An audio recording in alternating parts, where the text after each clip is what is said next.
နေ့ချင်းနေဘလို့လဲညမတို့ချင်းနေဘလို့လဲညမတို့ချင်းနေဘလို့လဲ လူပညာသမားတော့လူပညာလို့လောက်ရပါမယ် စောက်ချက်လဲနည်းနည်းမှမရှိ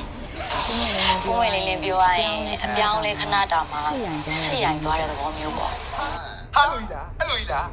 မင်းကဘယ်ပို့မှာသွားပြီးဟာသွားပြီးအစိုးရဆိုတာ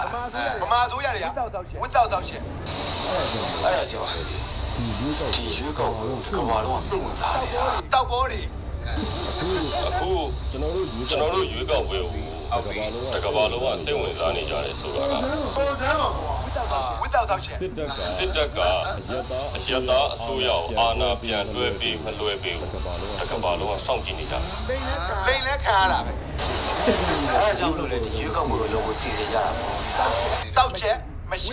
ဝစ်တောက်ချက်စောက်ချက် နေအခုလာမယ့်ရွေးကောက်ပွဲကြရင်ဘေးပါတီကိုမဲပေးမယ်လို့စဉ်းစားထားတယ် ဝစ်တောက်ချက် ပြည့်စည်အောင်မလုပ်ချင်လို့လေကျွန်တော်တို့အခုရွေးကောက်ပွဲလမ်းစီကိုရွေးထားတာ ဝစ်တောက်ချက် အဲ့ဒီစကားကိုသိနာမလဲရှင်းပြတာ ခင်းသက်သက်ကအစိုးရရင်တူတူငါတို့အစိုးရလုံးနေတဲ့စောက်လို့တွေက policy တွေကဥပဒေတွေကတောက်လို့ဖြစ်ရလားဆိုတာလေမသိဘူး စစ်တပ်ကအာဏာထိန်းတဲ့အချိန်မှာမင်းတို့ခေါင်းကြီးလက်မထိုးတယ်မင်းတို့စောင့်ကြည့်ဆွတ်စီပါပဲ